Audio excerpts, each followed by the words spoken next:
What's up, everybody? This is the chosen individual here, and today we're gonna be in part 2 of the HBMs Nuclear Tech mod How to Master series. The series where I show you all of Nuclear Tech mod's mechanics, machines, and other things, and show you how to use them to the best of their ability and to your advantage. So without any further ado, let's get right into it. And today's business is nuclear machines, RTG, and power generation.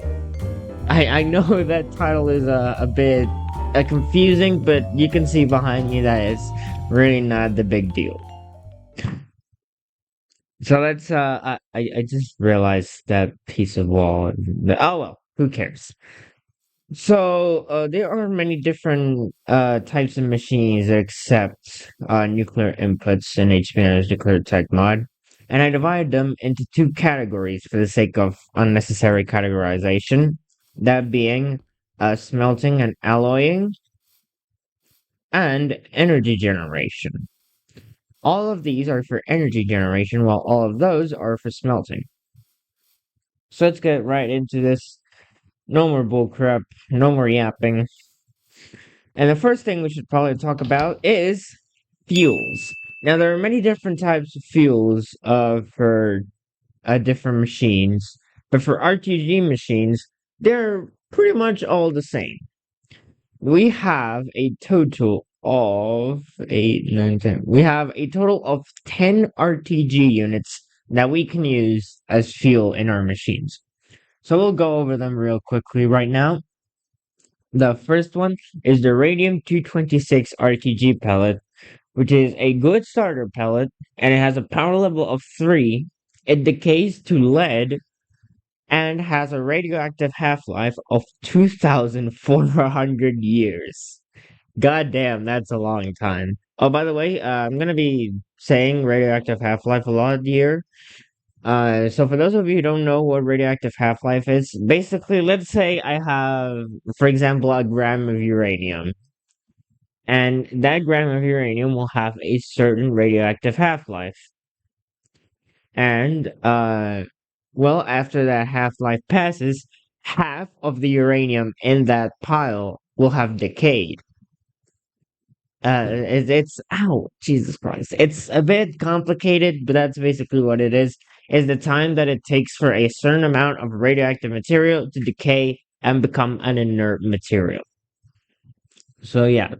Then we have the weak uranium RTG pellet, which has a power level of 5 and decays to lead, and has a radioactive half-life of 150 years. Oh, by the way, you could craft the radium-226 RTG pellet with these, with 3 radium-226 billets, and the weak uranium RTG. You need 2 uranium-238 and 1 plutonium-238 billet and an iron plate, respectively. Then we have the plutonium-238 RTG pellet, which has a power level of 10, decays to lead, and has a radioactive half-life of 131 years and 55 days. By the way, I'm probably going to make a spreadsheet of all of these different RTG pellets, their power level, what they decay to, and their radioactive half-life. So that'll probably be in the description, so please go ahead and check that out. It's much easier than me just telling you, and much faster. Then we have the strontium-90 RTG pellet, which has a power level of 15 and decays to zirconium, and it has a radioactive half-life of 43 years and 50 days. That's pretty long, actually. I don't know if the tick amount accurately represents how many years it would take for this to decay, but I'm going to assume that it doesn't, cause otherwise, well, why would you even set a decayed zirconium? Well, why would you even set it to decay? You know. Then we have the cobalt-60 RTG pellet, which has a power level of 15, decays to nickel, and has a radioactive half-life of 7 years and 95 days. Then we have actinium-227, which has a power level of 20. it decays to lead as well, and has a radioactive half-life of 32 years and 70 days. Then we have polonium-210, one of the. Now we're starting to get to the up tier of RTG pellets. These are much more useful and a bit easier to craft depending on your setups. Which has a power level of 50. Sorry, and it decays to lead and has a radioactive half-life of only 2 years and 7 days. Then you have americium-241, which has a power level of 20, which is actually less, but it has a much longer half-life at 705 years of a radioactive half-life. That's pretty long. I'm pretty sure that's like the second or third longest half-life in this set. The Reclaim RTG pellet is uncraftable, so I'm not going to go over it. And we have the Gold 198 RTG, which has a power level of 200, decays to mercury, but only has a half-life of 4 days and 30 minutes, or half an hour. Now, finally, we have the Lead 209 RTG pellet, which has a power level of 600, decays to bismuth, and has a radioactive half-life of only 4.5 hours. That means that it is extremely radioactive as well as pyrophoric, but it also runs out real quickly. So yeah, that's all of the power levels for each of these. As for which one is the best, I'll talk about that at the end of the video. So with that said, let me put on my hazmat suit so that I don't burn or anything. And let's go over our first machine, which is a nuclear blast furnace. Now, how this works is it's basically just a regular blast furnace, but instead of using things like lava, you need RTG pellets. So let me just go in here and I'll pull out, say, polonium-210, which is pyrophoric. So yeah, make sure you have a hazmat suit before you pick it up. And as you can see, we have 6 RTG slots here. So what I'm gonna do is simply put this in here. As you can see, that'll give me a certain heat level of 300 as of this time. And this machine requires at least 15 heat to process. And the more heat on top of 15, the faster recipes will go. But I'm pretty sure there is a certain speed cap. I don't know what it is, but there is one. But pellets decay real fast. So let me just grab some materials here, some Minecraft grade copper and some steel, and show you how this blast furnace works. Basically like any other blast furnace, just put your inputs here, sorry, and the output will show up here. So as you can see, I'm trying to craft advanced alloy, and look how fast it's going. Holy lord, that is quick. With a heat level of 300 and polonium-210, you get a stack of advanced alloy almost immediately. And how you can craft this machine is with a blast furnace, a regular blast furnace, mind you, 3 RTG units, 4-6 lead plates, 8 neutron reflectors, and 12 copper plates. So it's not very expensive. What is more expensive is the fuel, and that is a trend that can kind of be shown with most of these machines.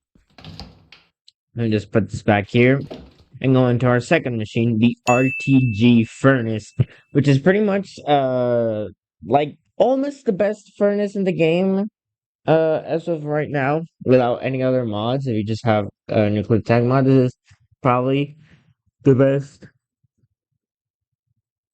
Sorry, this is probably the best RTG in the game.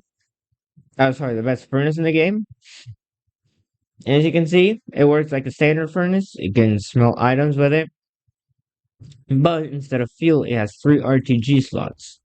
So let me grab, say, some americium-241, and I'm going to grab this iron ore to smelt. And I'm going to put these 3 here. As you can see, that will, well, it doesn't show you any heat level, but that's because it's not necessary. But basically, the more powerful these pellets are, just like with the blast furnace, the faster it will go. So if I put this in here, as you can see, it will start to smelt much faster than with the electrical furnaces or the fuel powered furnaces. As you can see, it's going at a pretty quick rate, and you can smelt a stack of these in about 30 seconds. No, maybe like 45 seconds.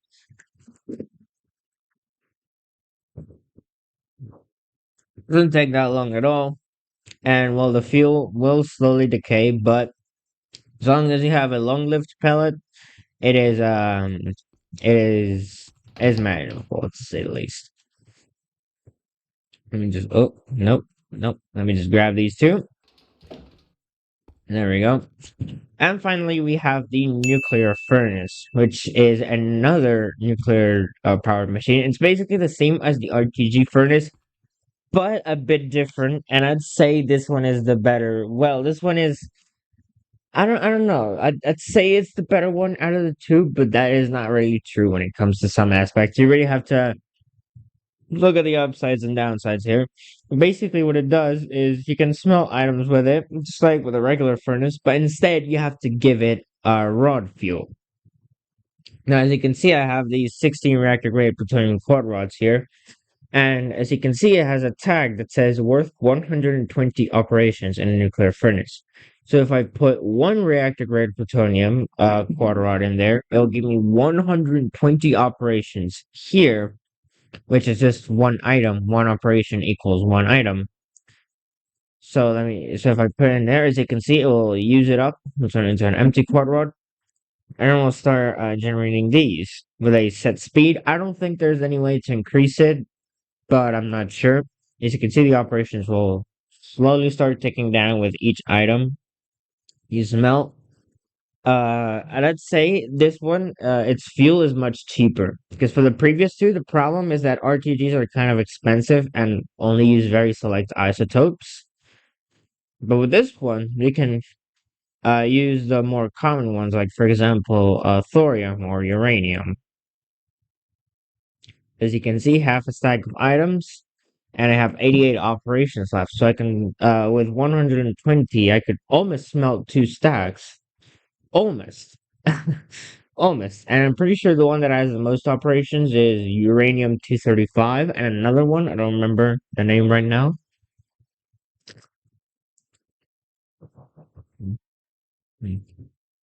Sorry, I had to drink water.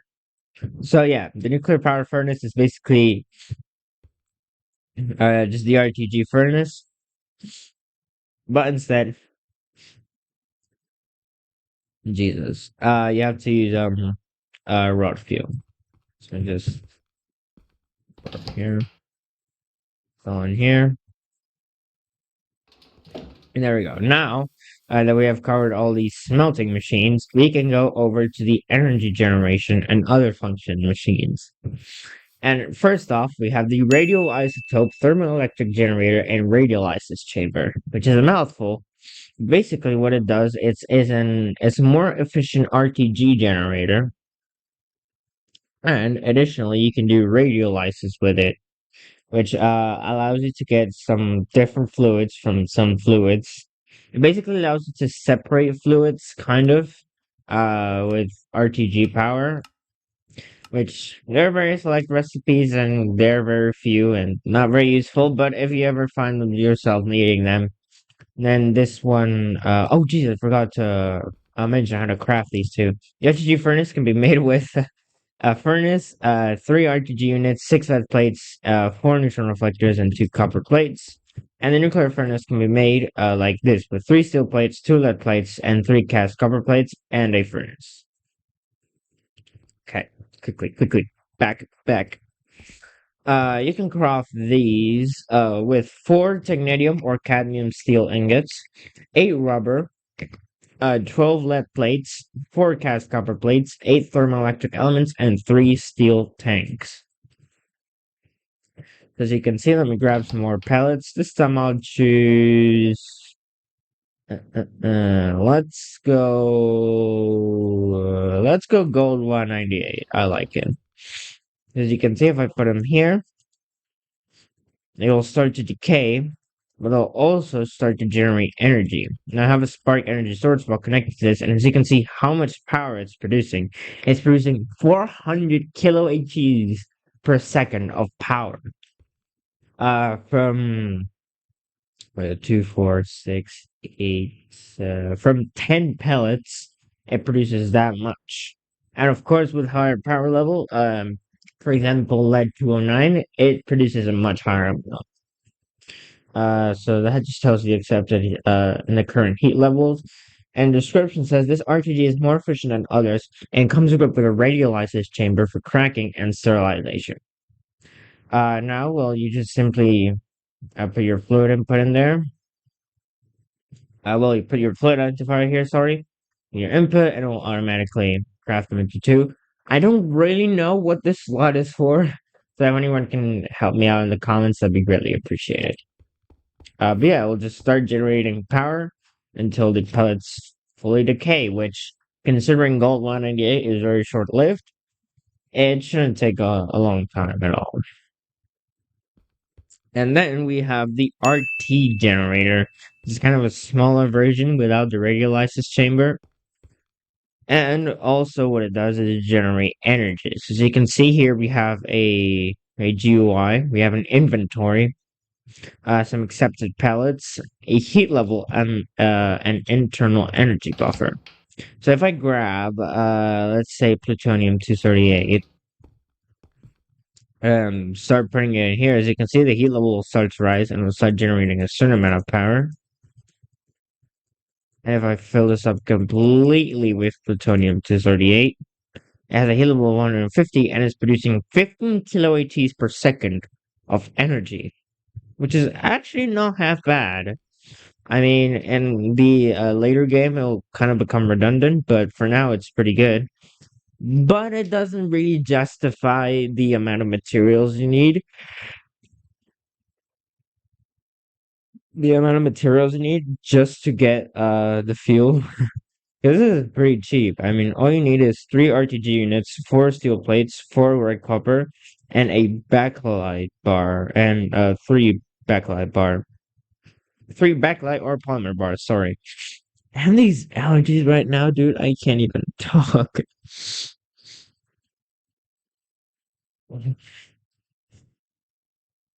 Yeah, but basically we'll continue to generate power until all of these decay, which will be in 131 years, 45, 50, damn it, 54 days, and about 9 hours.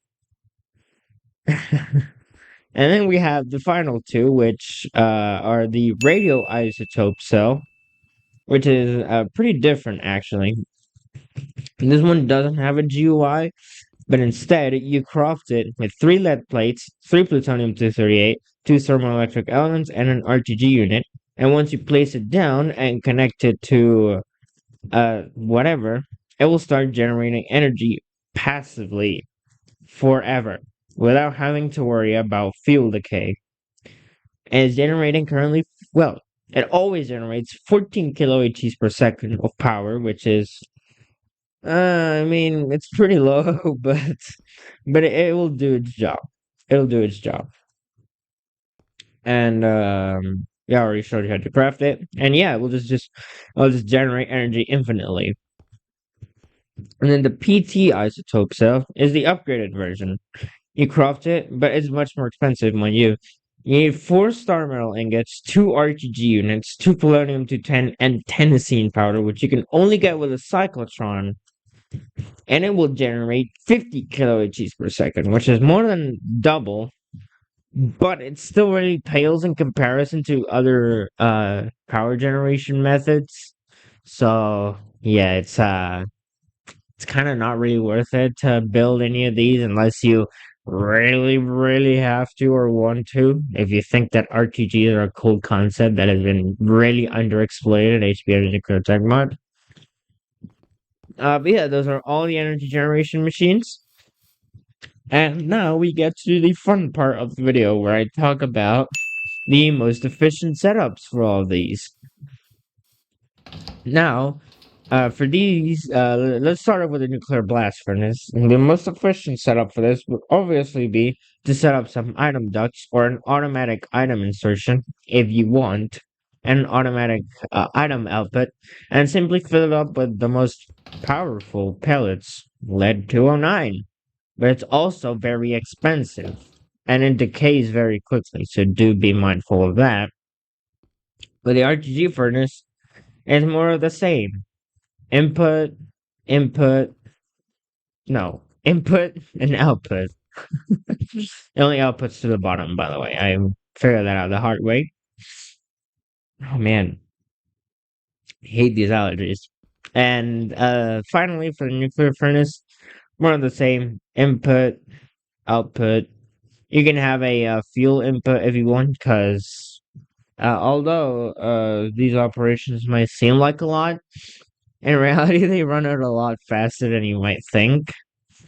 So yeah, you might want to have like a backlog of fuel, and just fill it up with the one that has the most operations.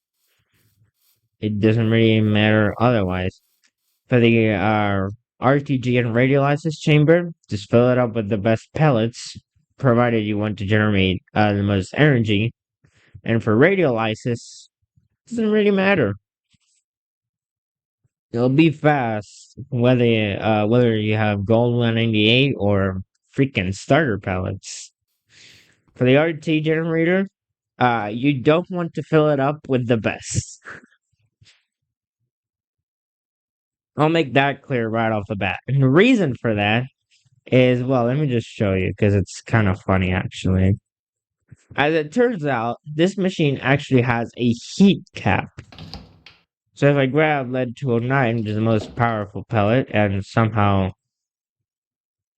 Oh, did it just burn through my hazmat suit? Hold on. There's no way.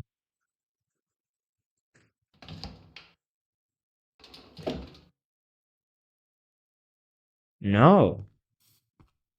When did I... Oh, because I cleared my inventory. But yeah, if you fill these up with lead 209, it'll immediately reach the heat cap, which is 600. And if I double it, nothing will happen. But it will still decay that fuel. So if you're gonna use lead 209, you only really want to use one. And it generates 60 kilo HGs per second, which is barely better than other ones. So yeah. And for these, well, you can't really have a most efficient setup since it's kind of rigid anyways. But aside from that, those are the best setups. Thank you for attending this How to Master Academy session. Thank you so much for watching. And you may now claim your certificate of completion of How to Master session number 2 and declare yourself one step closer to being a disciple of the greatest nuclear engineer that's ever lived. So yeah, that's gonna be it for me for today, guys. Thank you so much for watching. It's been the chosen individual. Remember to leave a like and subscribe and comment if you found this video useful. Also join my Discord server, link down below.